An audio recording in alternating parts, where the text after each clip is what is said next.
he does not fail to surprise, does not fail to energize, and does not fail to inspire confidence in the way forward. Vinit has worked with the IPL, he's worked with the ISL, he's worked on sponsorship, sales, strategy, media rights, organizational strength, looked at all of those possibilities. One of his pioneering initiatives was the first of its kind definitive report on sports sponsorship in India, titled Sporting Nation in the Making. It was in 2017, just about 3 years ago. And another one, Showbiz, is a similar report on movie marketing. It opened out and for the first time created something like a document on sponsorship and the importance of sports and everything that's happening in that area. His paper with the IIM Ahmedabad on what spells success for Indian leagues is a document about what the future really holds. And very often, what is panning out over those next few years is literally falling into the pockets that he, with his knowledge across the space, has outlined. Joining him today is an exciting panel of minds and practitioners and experts in the space who are driving the sporting agenda. Annanya Agarwal, President of Vedanta Sports, Ashley Fernandes, Chairman of XEBS, Center for Excellence in Sports Management, India, Head, Emlyon Business School, Nilesh Kulkarni, a former cricketer, played for India. Of course, he keeps bowling you bouncers, he keeps bowling you the balls that are non-playable, and it will be for all of us, and especially for the other panelists, to find answers to what he's asking. And then there's Dr. Sorabh Lakhanpal, Dean, lovely professional university. Over to you, Vinit. We're looking forward to a really exciting session. Take it away. Thank you, Sabas. Thank you very much for those kind words. I mean, I hope we live up to the expectation that Ficci has and an initiative like LEAP that they have organized through this session. Transformation through sports education is a subject which is extremely, extremely close to my heart personally. Therefore, I will straight away divulge into it with a brief context in terms of the new education policy, popularly known as the NEP 2020, that has emerged as a big boost to the entertainment, media, events, and sports as verticals in India. In the new education structure, as we all know under the NEP, the creative arts, performing arts, events, design, and sports can now get positioned at par with popular subjects and themes like science and commerce, which is so exciting because I always say this to a lot of people that after spending about 25 years in the industry, when you have to look back and see what we guys did when we were in school, maybe in class 6, class 8, there were very, very few opportunities for us to choose from. And obviously then we have obviously gone with the popular ones. So therefore in the ongoing education system, the art faculty is predominantly associated with subjects like skills, economics, language, literature, etc. Moreover, the positioning of creative arts, performing arts, and design in sports verticals are very, very weakly structured as we speak. As a result, the key manpower which eventually comes to the industry in the media and entertainment sector and the sports sector are mostly coming from the science and commerce streams. And the irony of the situation is that most of the people that I have interacted with who have been in the middle management or senior management have actually come from the engineering backgrounds, right?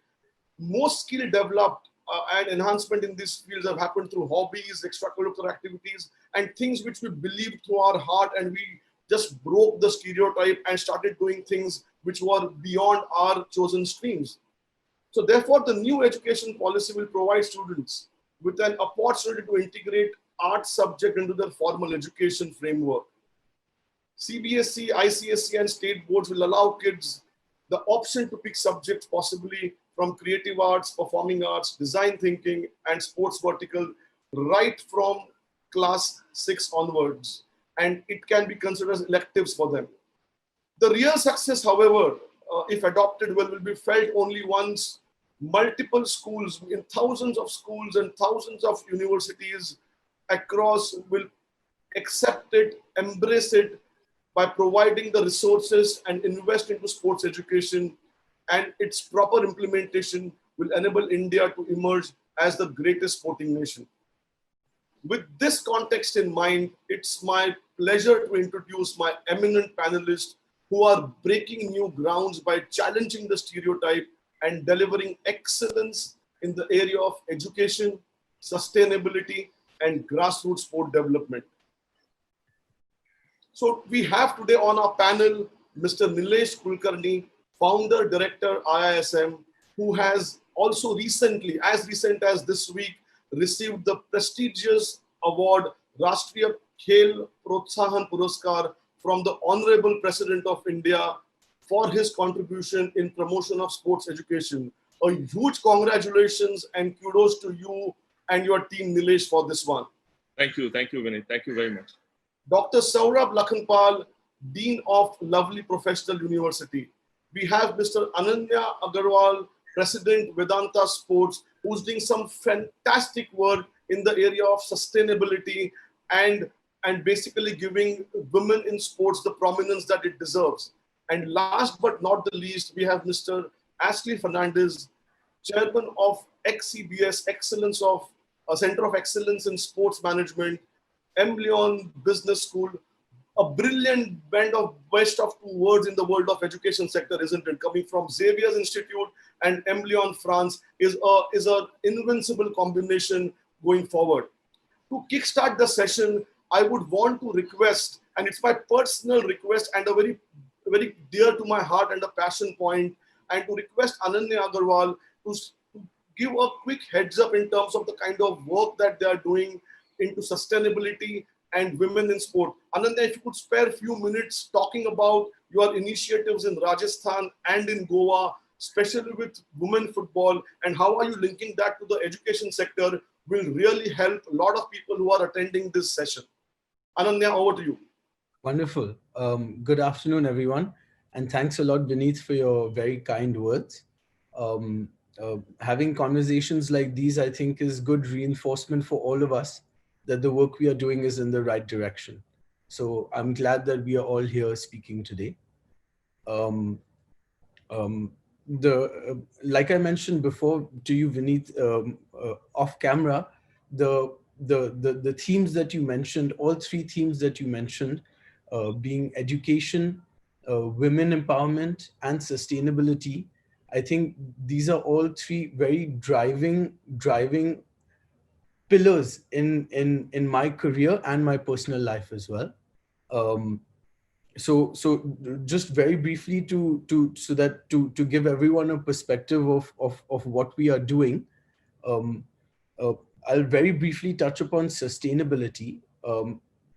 At Vedanta Sports and in my career at my company called Brunei Refining, we believe that sustainability and diversity will be huge drivers for our success 5 years from today.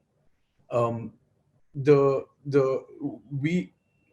fact, at Brunei, our business and our vision as a company is to go on a journey to make the resources sector waste-free. And already this year, our technologies across various metals have prevented 30,000 tons of industrial waste from entering landfills. All of that waste has been fully converted into value-added products, and metal has been recovered for the manufacturers. So sustainability is I believe will be the largest driver for success. Being a millennial myself and understanding the pulse of my generation, I know that when my generation is the voice of the world, we will not stand for companies that are not sustainable and ethical.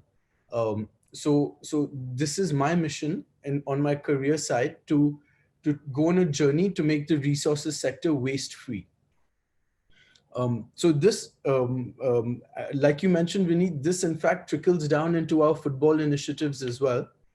All our academies are now there's no plastic bottles being used.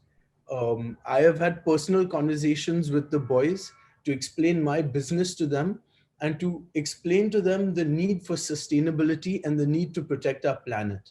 And I'm very proud to say that even at our academies now, the awareness of our recruits in terms of their impact on the environment is something really special to see. And of course, being something very close to my heart as well, I'm very proud to see the boys being careful about their impact on our planet. Now I'll come quickly back to what we have on hand about Vedanta Sports. You mentioned women empowerment as well. And at both Vedanta Sports and Vedanta Group and Brunaya Group, we believe that women empowerment and giving women in our communities an opportunity will lead to direct business gains for us. We are not saying that our drive to be a women-focused workforce comes from some altruistic kind of endeavor. It purely comes from the fact that we believe women can deliver more value to us. At Brunaya Refining, our workforce is currently 60% diversity, and we have created a very achievable path for that to reach 80% before the beginning of the next financial year. In fact, we are doing things like providing forklift licenses and training to women in Orissa and to women in our communities, so that there is no job at the plant or at the office that we do not have diversity candidates performing the same tasks that the non-diversity candidates are performing. Annanya, are you also helping them in skilling in any way? Absolutely.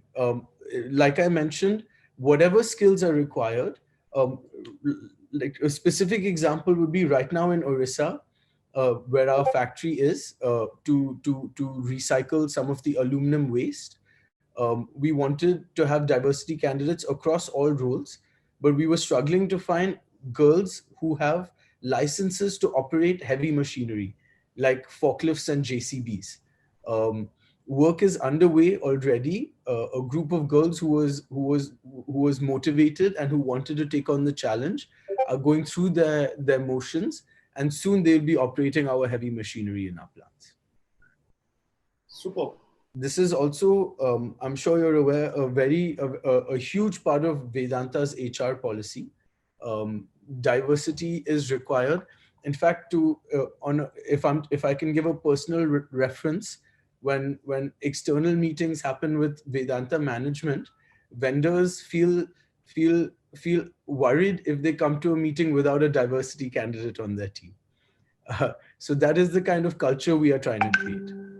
Super, fantastic, Annanya. Thank you very much for that. And I'll come to you later on the initiative in the women in football part, and we will build that to the skilling aspect as well. Sure. Now, let me go quickly to Ashley, then come to Nilesh, and then Sorabh to you for your opening remarks in terms of how are you looking at the entire education sector and linking it to skill development and making students industry ready. So quick opening remarks from you, starting with Ashley, Nilesh, and Sorabh.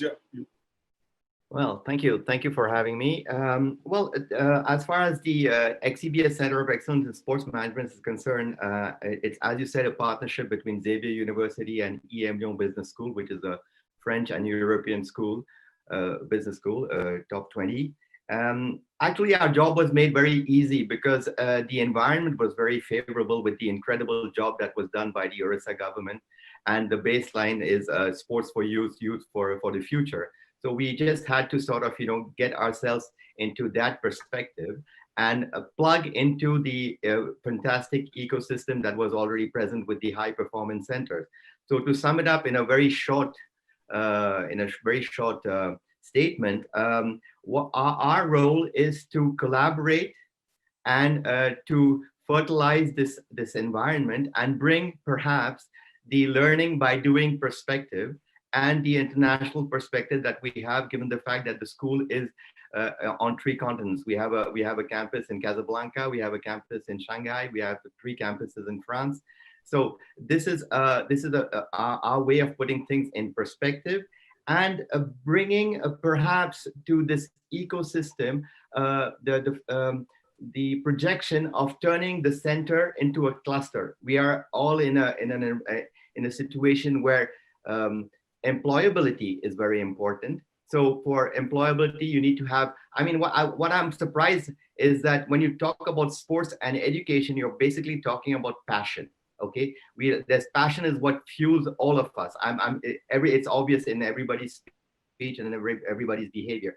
But if you don't add the knowledge base, you don't add the skill base, then you're wasting on that passion. So this is exactly what we're trying to do: is bring in, add to the passion that is obvious, the knowledge base, the research base, and try to leverage that and make make students, participants, stakeholders into a more professional position. Okay, because as you said, the future of India, and I totally agree with the gentleman that just spoke, is obviously inclusion, and diversity is a given.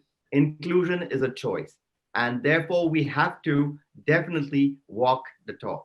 And this is what we're trying to do. And we can probably elaborate on that later on, but this is basically what very humbly we are trying to add to the incredible, as I said, the incredible scene that we are finding in India. I am of Indian origin, so this is what fuels me as well.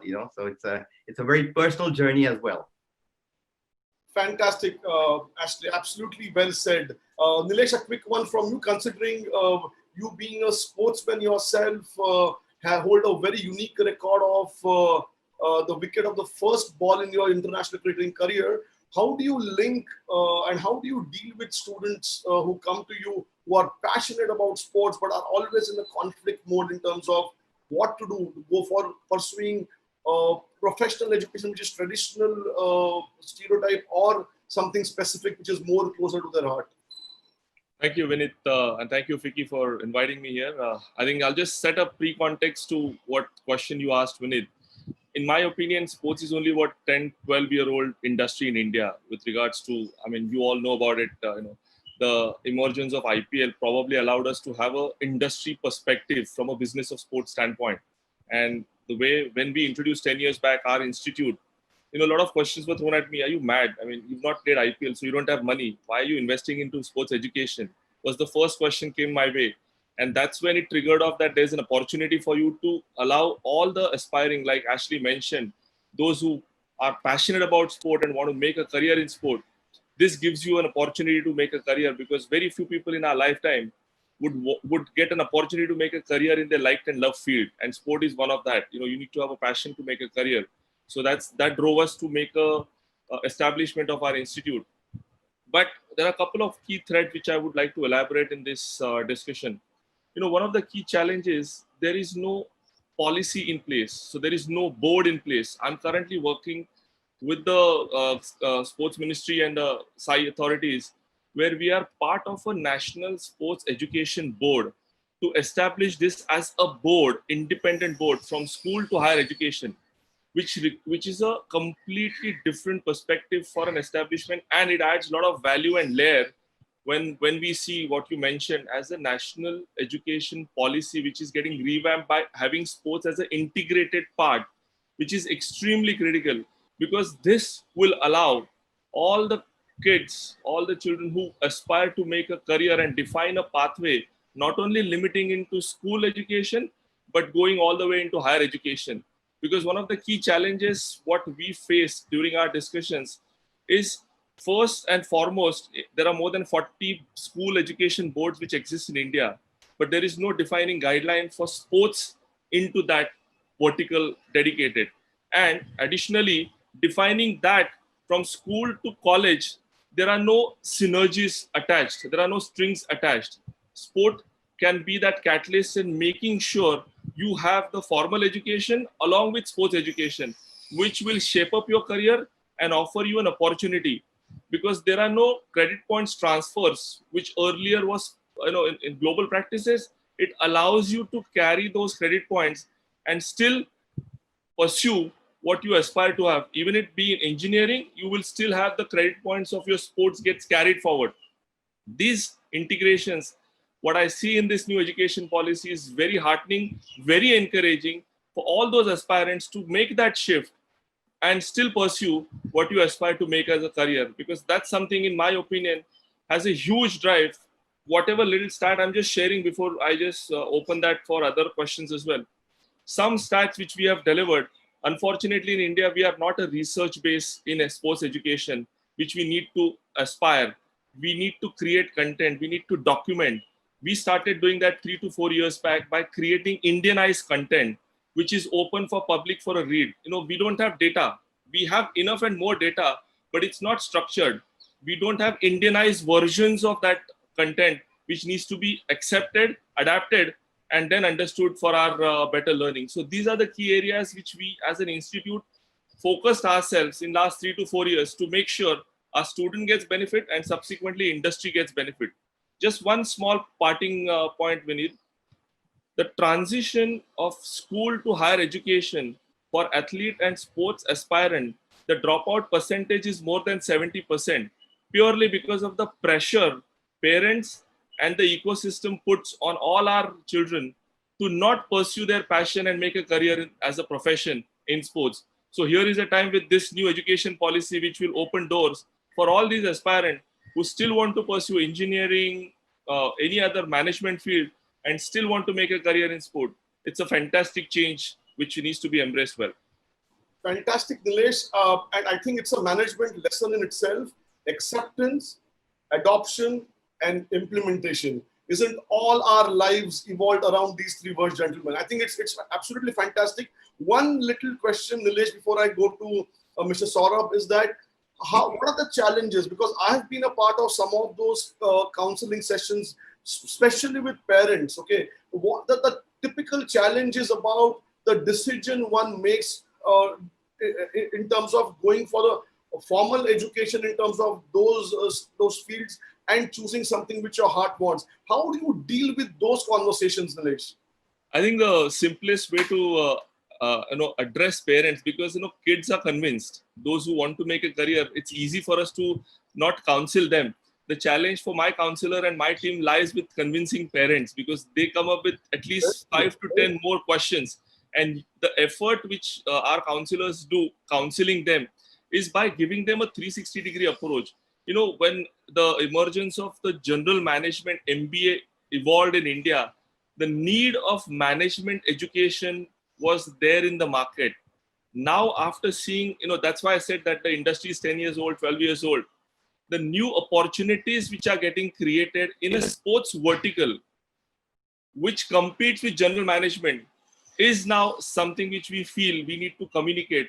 We as an institute have more than 600 to 700 organizations on board who come for campus interview. We just need to elaborate them as an opportunity, be it federations, be it private companies, grassroots development, NGOs. You talk about all these verticals which creates multiple opportunities. But make no mistake, Vinit, you know more than me, the corporates and the organizations who spend money, they require a trained and a qualified force which understand business of sport, and not only the business part. There's a thin line, because I always believe after playing sport, the failure component in sport helps you understand, analyze, and come up with the right analytical perspective before you take that decision.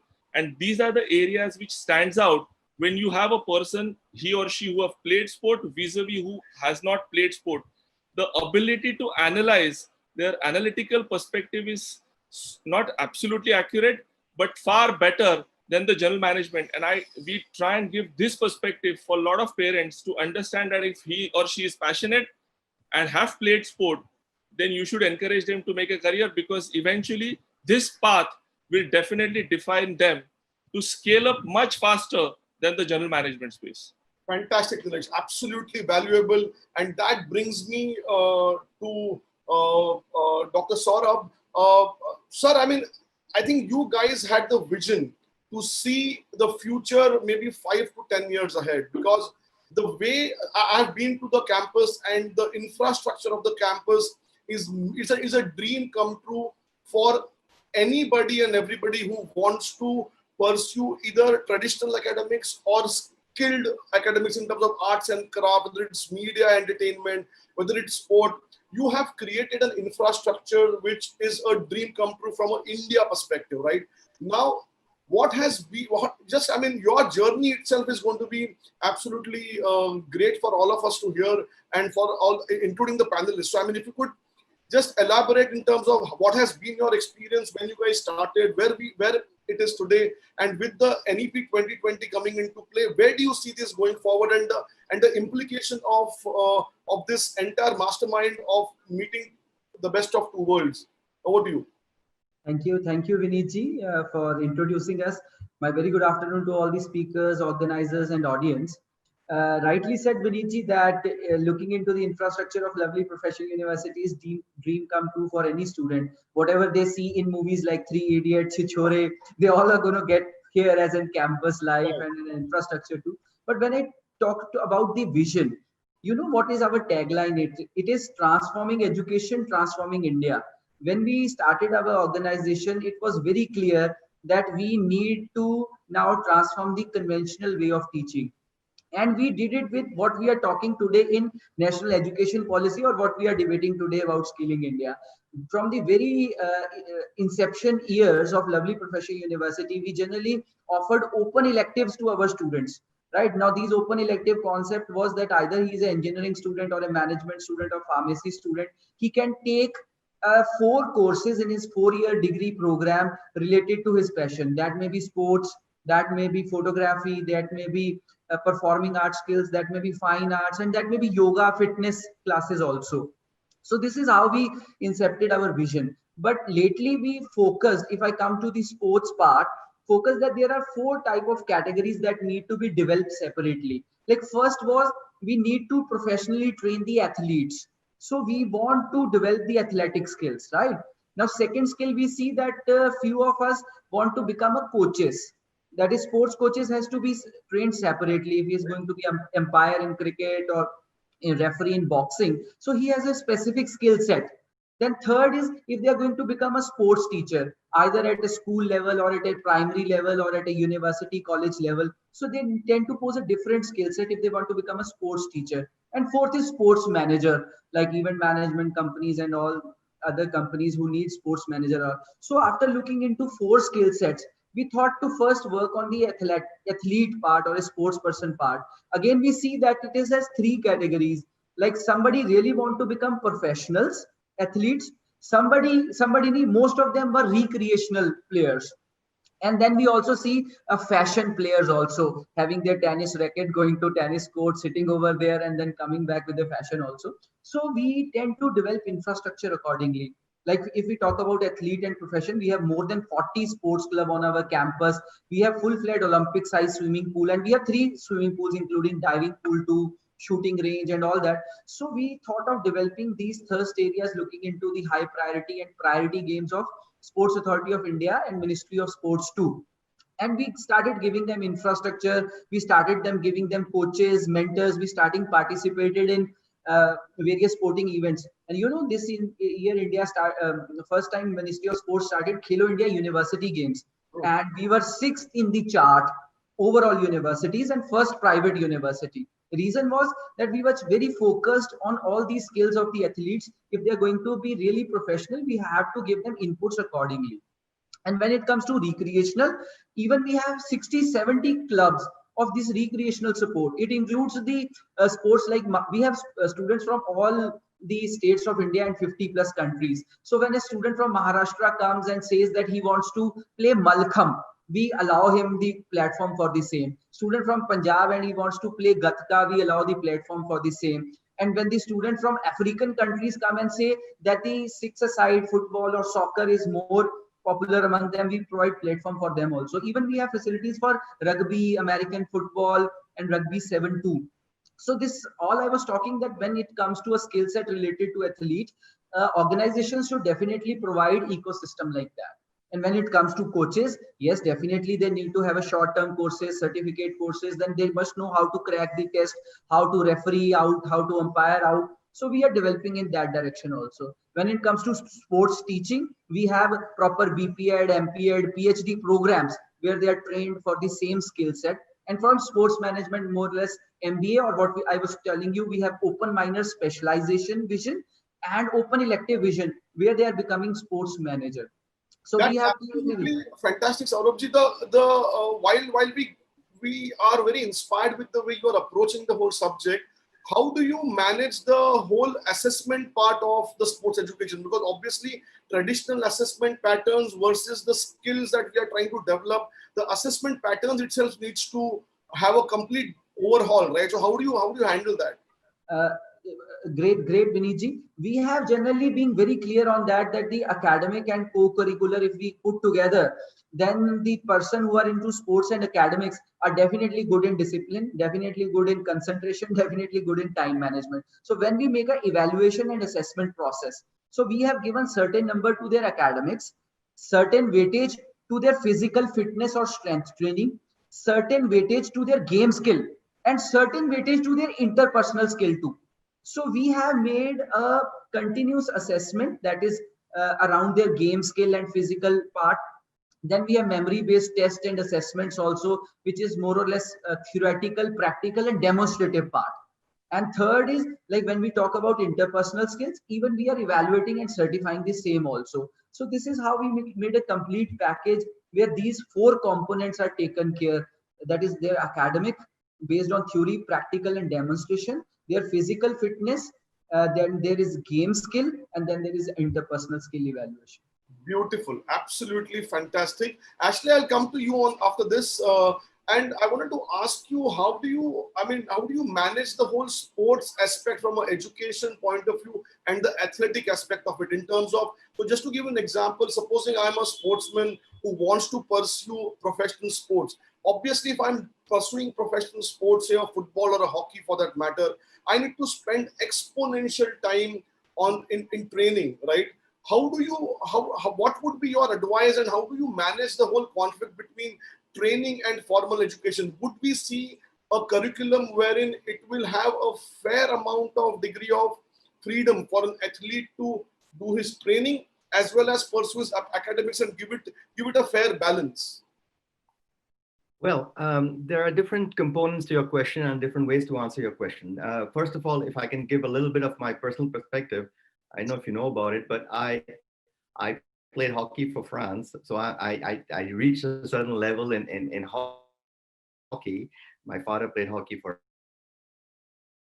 outcome, you see. So when you talk about the conflict in sports and education,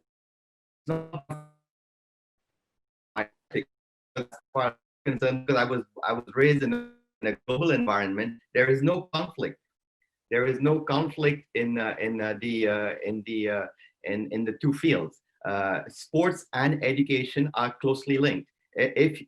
Because let's be very clear on one thing. When you're talking about professional sports, if you're talking about competitive sports, very few make it to the top.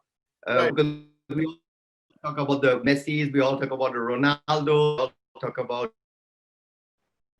top players, but 99% of sports. So that's something to be considered. So education is part of the journey. I got my MBA. I went to Stanford, etc., etc. So let's not keep it about me. So, but as far as the question is concerned, if you want to create that that balance between sports and education, and I think the speakers before me rightfully said it, it's a matter of mindset. It's a matter of environment, and it's a matter of mindset. What is at the core of the sporting experience? Basically, it's you rightfully mentioned it, sir. It's failure. Okay, so how do you cope with failure, and how do you transform failure into an incredible competitive advantage, which is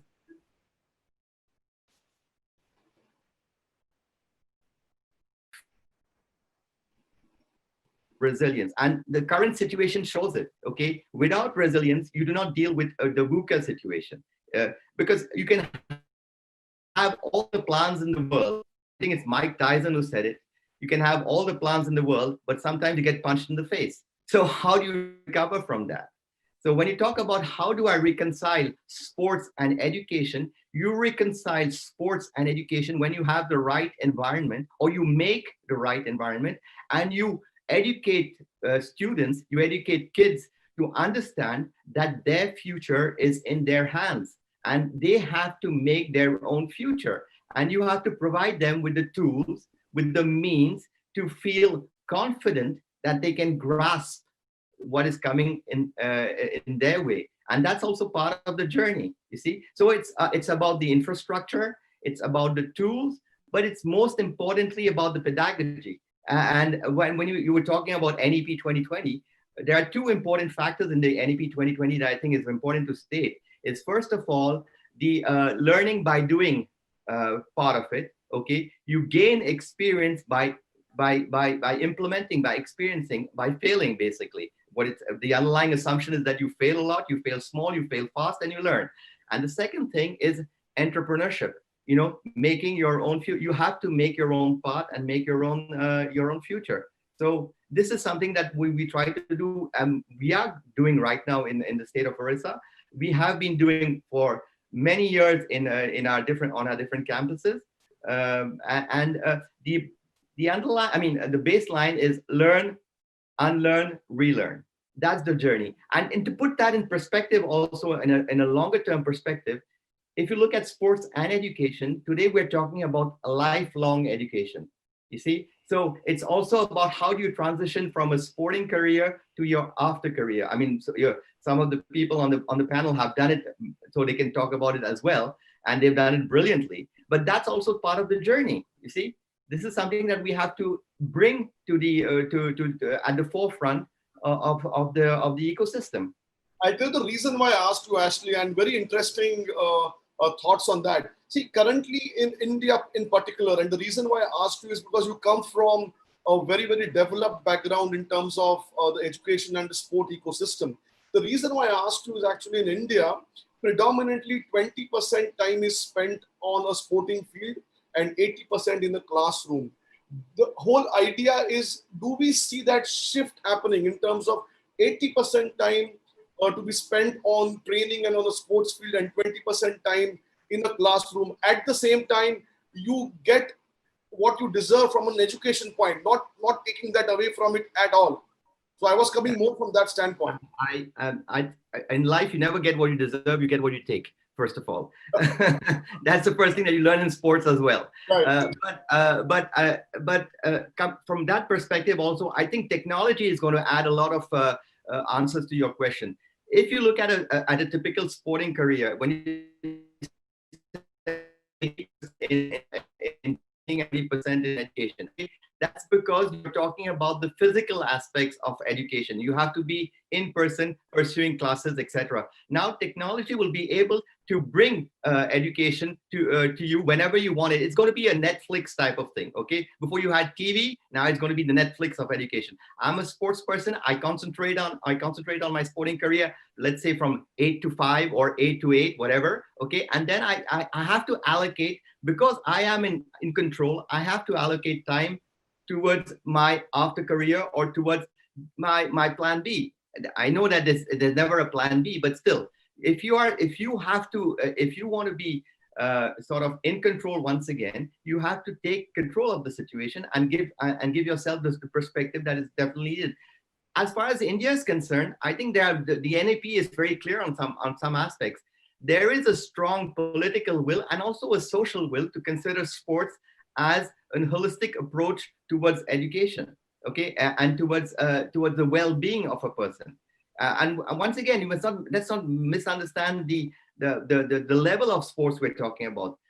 Sports is not only about competitive sports. Sports is also a way of being. It's a discipline. It's a behavior. It's as the gentleman just said, it gives you soft skills that are very important in different areas. So those are the different aspects that need to be addressed and taken into account. I want to bring Nilesh in, gentlemen, here to say, Nilesh, will marks for sports be the reality ever in India? And how do you respond to the points Dr. Sorabh and Ashley made, and can you link that to the real problem? I mean, can we really value marks for sports? Absolutely. Before we go on that, what we need to bring the change is to get the culture of sport integrated into our lifestyle. One of the key areas of values of sport and the culture of sport needs to be integrated.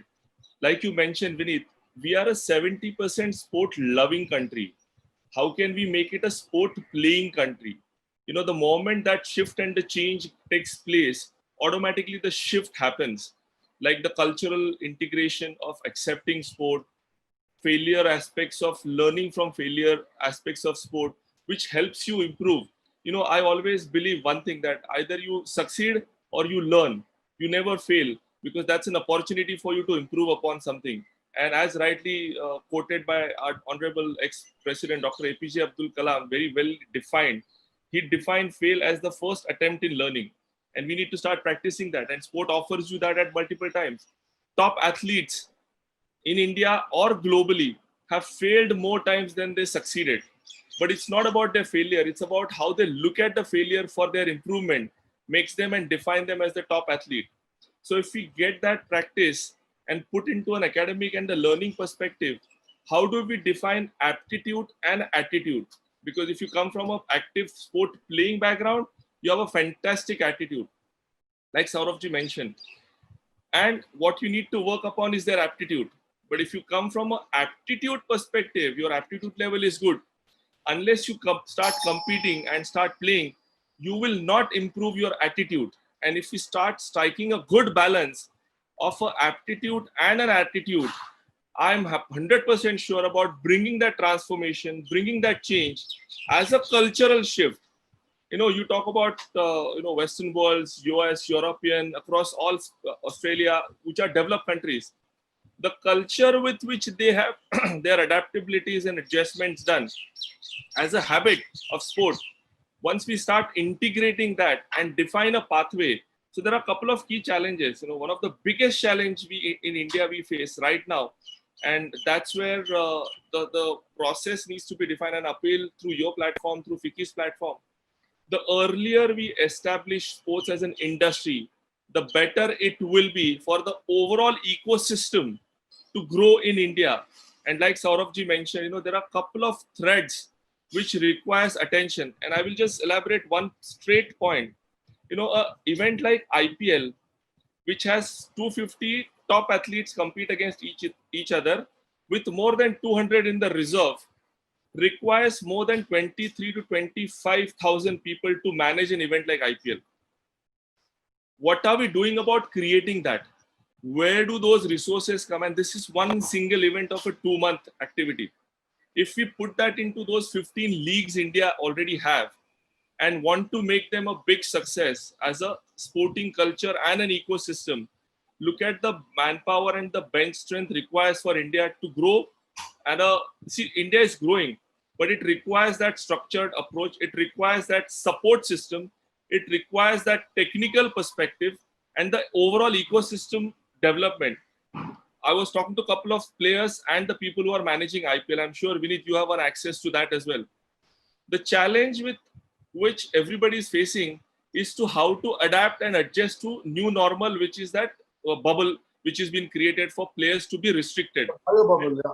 And this bubble is not only for players, it is for everyone who's involved and engaged into this. So imagine how you need to adapt, adjust yourself before you start delivering, because the reputation is at stake at the highest level for every stakeholder who's involved to make that as a big success. So for me, this entire ecosystem requires a strategic approach, a formal education, a formal dedicated pathway, and a lot of research work for us to evolve. Fantastic, Nilesh. Thanks for that input. I'll come to Annanya on this one now. Annanya, in a lot of ways, you are actually breaking the stereotype. Yeah, you are actually investing your resources, energies, and passion. And I know you are very personally also very involved in that, in terms of making the Indian women play football at a very, very high. And in one of the interviews, I remember you saying that the potential for India to rise up the rank in FIFA compared to men's is higher in women. I mean, I think I read that. So if you could talk about your journey in terms of how have you motivated those girls? I mean, it's a residential program is what I understand. Do you have streams like sports psychology? Because obviously these girls would be coming from various different walks of life. How do you deal with all these things? And what's the ambition and where is it from a progression standpoint? Sure. Yeah. Sure, Vinit. So our program has been designed to be completely end-to-end. In sports, end-to-end means, for us, it means two verticals. We have grassroots development, and then we have excellence in sports. So we're covering an athlete from the age of 6 up until the age of 18, which we believe is the entire athletic development cycle. On the grassroots development side, our pillars are right to play. We want to provide all children in India with a safe environment from the age of 6 to 12, where they can go nearby where they live with a coach that has some basic training and some first aid training, and be able to just play and enjoy themselves. And of course, this is completely inclusive of any children in the communities. And then the second piece is our excellence piece. The excellence piece, our pillars for this are data and analytics, education, and women's empowerment. These are the three areas where we are focusing. In terms of education, we've made some pretty innovative models that allow children from all over the country to come to one single location, and through a tutorship model, their academics don't get left behind because they've all studied in their regional languages before coming to us. So we've created a model where they're able to very successfully complete their academics with regional language tutors at our academies. In terms of women's empowerment, we host the Vedanta Women's League in Goa, which has seen success for me because one of the girls who played with us, she was the top scorer in our league. Her name's Karishma. Right. I'm fully supporting Karishma now. We're very much in touch with her. Karishma is now playing for the Indian national team and on scholarship through us because we identified her talent. And we're en route to send Karishma abroad to get international training, so that when she comes back, she can really propel India forward. And in terms of what you said, Vinit, I have a very personal itch and a very personal belief that investing money towards women's sports gives a significantly higher return than investing in men's sports in India. The infrastructure that exists is so little that even the smallest step goes such a long way. And we've seen this. We've really seen this, the kind of requests that we've... Big point you're making, Annanya. I mean, just continue. A big point and an absolute massive statement. Please, I mean, continue. Yeah. Yes. I mean, I've seen it with my own eyes, the initiatives that we've had for the girls, the kind of requests that they have for us. These are national and state level players. They say, can you support us with a car for us to go to training every day? We live in North Goa and the stadium is in South Goa. Now, these are national level players, and this is the kind of support that they're looking for. Sure. So this is super inspiring for us to be able to support these girls this way. And another development that has happened recently is we've created this structure now in Goa and in Rajasthan. In both places, the best footballers from the states are coming out of our facilities. We are now looking to replicate this model in other states. Odisha is, of course, first on our agenda. The state is the amount of support from the state for sporting initiatives is mind-blowing. So that is the direction we're looking in. How do we take this model and replicate it in our other communities? And we're very proud to say that we have already at Vedanta Sports made an investment of over 100 crores into football, and we will continue to make for our investment to be significant to propel football and sports in the country. In fact, we've had over 5,000 children at our grassroots development program train with us, absolutely scholarship basis, 3 times a week that have come through our program. And we've had several boys and girls that through our program are now playing for the national men's and women's teams. Apart in terms of education, we take responsibility for all children that come to us. And I think this ties back in beautifully with what we've been discussing, Vinit. And it's unrealistic to expect that my entire batch of 36 boys is going to get placed, 36 boys or girls is going to get placed into top footballing institutions. So we have created a very robust ecosystem where each and every single one of our graduates has a career path once they leave us. We're giving UEFA licensing, UEFA coaching licenses, UEFA refereeing licenses. We're offering those courses to all our boys. They're doing computer classes. They are learning from the best in pitch maintenance and field maintenance. We had an NGO from America come down to train our coaches into how to create stronger communities. So through the softer side of education, we're making sure that all children, we don't let their parents down. If the children give us their time, we give them skills required to take their careers forward. Fantastic, Annanya, fantastic. Absolutely. We are running out of time, and we just have the last 5 minutes for a quick closing remarks from all you gentlemen. So I'll just give you a quick one in terms of what we have spoken, and maybe a line or two on that should help us close it. And I will link this to the NEP 2020, which states that 6th grade onwards, students will be allowed to take optional subjects, right? So it is said that students will be allowed to take creative arts, performing arts, design, sports, and so on and so forth. But actually, if you see, the key aspect of any growth from a child education standpoint starts in the 1st grade itself. So 1st to 5th grade are equally important and so to say as breeding grounds, the way we call it. Any quick closing thoughts on how do we as a country want to address that very tender age at the point between the gap between the class 1 to class 5 and then 6 onwards? So quick closing remarks on that one from all you gentlemen. Annanya, you can start. Wonderful to have this conversation, Vinit. And I think from our point of view, our focus is going to be to give boys and girls from the age of 6 competitive match experience. Right. To give them boys and girls in Uruguay who are 12 entering the residential academy system have 150 competitive games under their belt.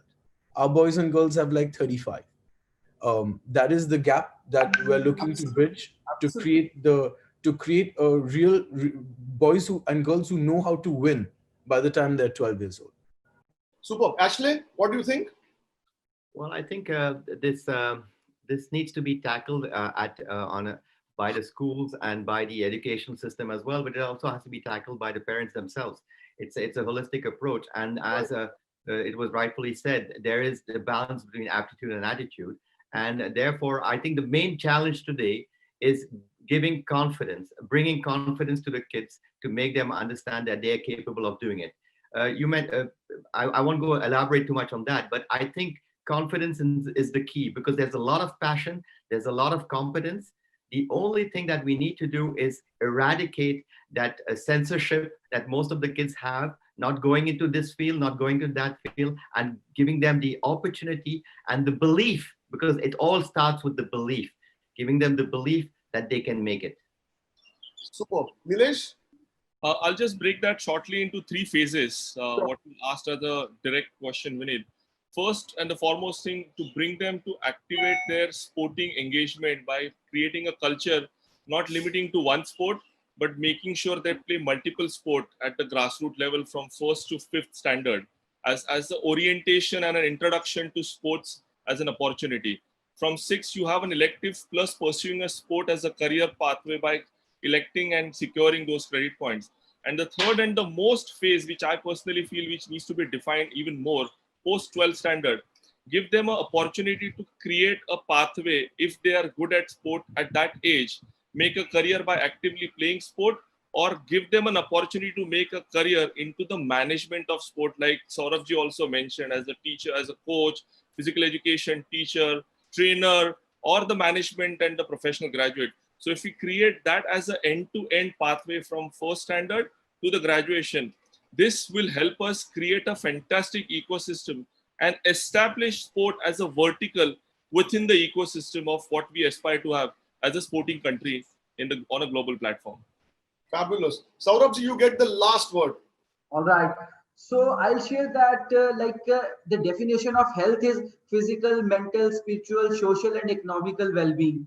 So we are giving our most of the time for economical well-being, how professionally successful we are, how much money we are earning. So as a common individual, myself and maybe other speakers and other audience too, give less time to their physical, mental, spiritual, and social well-being. Similarly, when it comes to the holistic development of a student or of any young boy or a girl, then it comes to academics, sports, cultural, social service, entrepreneurship, organization behavior, and community engagement.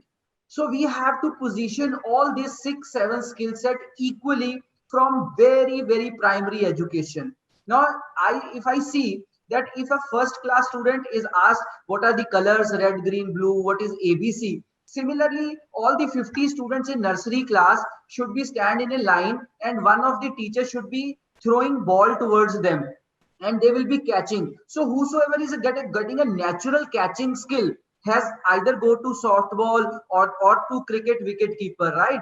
And similarly, we have to inculcate it from a very, very basic perspective, primary point of view, giving due importance to all the sports equally and looking into the natural talent of the Indian athletes or the Indian students where they are, and then establishing the importance of the same as equal as academics, cultural, sports, social service, community engagement, entrepreneurial skills should be. And this is how our education, especially for sports, should proceed forward. Superb. Thank you so much, gentlemen. And while most of the conversation has gone into the direction of sports education, training, development, mainly from an athlete point of view, I completely agree with what Sorabh made that point earlier in the session, that coaches and our trainers are equally important, and maybe it deserves another session like this to only focus on the coaching community, because one of the key challenges from a grassroots level that we see when we go deep down is that while you have got a lot of people wanting to play sport, wanting to take sports professionally, there are not too many coaching faculties to be able to help them grow right from the early age to make them a professional. So, I mean, great conversation. Thank you all for being there on this session. Thanks a lot, Ficci, for putting this together. Ashish, Shabas, Leena, Amit, thank you very much. Had a great time and all the very best. And maybe you all see a fabulous future for the skills part in the development of our young kids going forward. Thank you very much and goodbye. A big thank you from Ficci to all of you. Great session. And I think when these minds and activities come together, we are forming a group at Ficci to make sure that this implementation happens. And I would like all of you to be the part of that implementation team, because more and more institutions are investing in infrastructure. We need to make sure that we smartly use that infrastructure and build a dignity for sports teachers, coaches, and overall ecosystem of sports itself. So a big thank you to all of you. And I think we will stay connected and take this whole agenda forward.